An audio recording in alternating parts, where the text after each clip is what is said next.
देखो, फोटोसिंथेसिस क्या है? Photosynthesis is a process by which green plants synthesize organic food from carbon dioxide using solar energy by chlorophyll pigment. ये एक anabolic process है। अब आता है हमारे पास साइट ऑफ फोटोसिंथेसिस।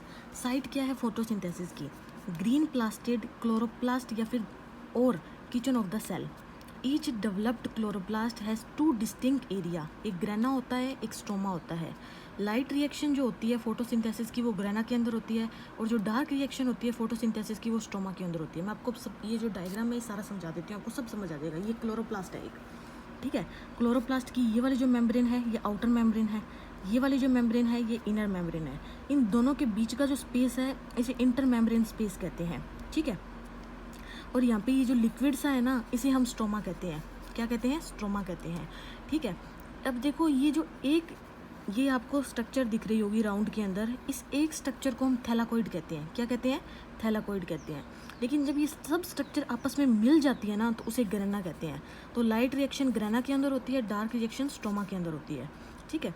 अब ये जो ग्रेना होते हैं, ये दो ग्रेना आपस में जिस चीज़ से जुड़े होते हैं ना उसे लैमिला कहते हैं। क्या कहते हैं? लैमिला कहते हैं। और ये सर्किल के अंदर, ये एक थैलाकोइड के अंदर ये जो बीच की स्पेस होती है इसे ल्यूमन कहते हैं। ये क्लोरोप्लास्ट का डायग्राम है। अब आता है mechanism of photosynthesis. Mechanism of photosynthesis के अंदर लाइट रिएक्शन और डार्क रिएक्शन दोनों आएंगी। लाइट रिएक्शन और डार्क रिएक्शन। लाइट रिएक्शन के अंदर क्या होगा? वाटर का जो मॉलिक्यूल है ये ऑक्सीजन के अंदर चला जाएगा।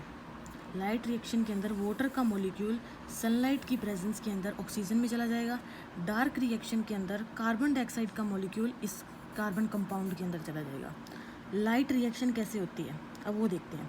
लाइट रिएक्शन के अंदर सबसे पहले एक्टिवेशन ऑफ क्लोरोफिल होगा। कहने का मतलब हमारे पास क्लोरोफिल है, क्लोरोफिल के ऊपर जब लाइट पड़ेगी या एनर्जी बढ़ेगी तो इलेक्ट्रॉन्स जो निकल जाएंगे, ठीक है। दूसरा ADP एडिनो डाइफॉस्फेट के साथ जब एक फॉस्फेट ग्रुप मिलेगा तो एडिनो ट्राइफॉस्फेट ATP बन जाएगा। दूसरा प्रोटोलिसिस ऑफ वाटर होगा। हाइड्रोजन के मॉलिक्यूल को जब लाइट देंगे तो क्या होगा? इलेक्ट्रॉन्स और प्रोटॉन्स निकल जाएंगे। फिर आएगा डिडक्शन। डिडक्शन के अंदर क्या होगा? 2 NADP है प्लस H प्लस 4 इलेक्ट्रॉन्स मिलकर क्या बना देंगे? 2 NADP का जो प्रोडक्ट है वो बना देंगे। अब देखो light energy converts into chemical energy in the form of ATP and NADP। देखो लाइट एनर्जी जो होती है वो कन्वर्ट्स हो जाती है किसके अंदर? केमिकल एनर्जी के अंदर। किसकी फॉर्म में? ATP और NADP की फॉर्म में। देखो ये हमारे पर क्लोरोफिल हमने अभी देखा था, ठीक है। सबसे पहले लाइट है वो यहाँ पे, ये सारी स्ट्रक्चर ग्रेना है, ये स्ट्रक्चर थैलाकोइड है। लाइट यहाँ पे गिरेगी, ठीक है। वाटर का मॉलिक्यूल है वो ऑक्सीजन के अंदर टूट जाएगा। ये क्लोरोप्लास्ट है, यहाँ से हमने ATP और NADP को बनाया है। अब हम डार्क रिएक्शन देखते हैं। डार्क रिएक्शन कहाँ पे होती है? स्ट्रोमा के अंदर होती है। In this step synthesis of carbohydrate from carbon dioxide take place. उसके अंदर वाटर के मॉलिक्यूल था जो ऑक्सीजन के अंदर गया था, इसके अंदर कार्बन डाइऑक्साइड का मॉलिक्यूल है। इसके अंदर लाइट की कोई ज़रूरत नहीं है। During this reaction the chemical energy form during light reaction. देखो इसके अंदर जो लाइट रिएक्शन के अंदर ATP और NADP बना था उसको यूज़ किया जाता है, ठीक है। क्यों? कार्बोहाइड्रेट बनाने के लिए। देखो 6 CO2 12 NADP 18 ADP C6H 12 O2 plus 12 NADP 18 IPO2 H2O। Reduction से हमने इसका ऑक्सीडेशन कर दिया।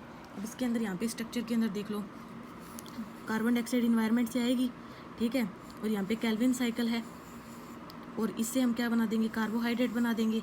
और यहाँ पे हमने क्या किया? NADP और जो ATP होगा वो वापस इसके पास चला जाएगा। तो ये जो प्रोसेस है वो चलता रहेगा।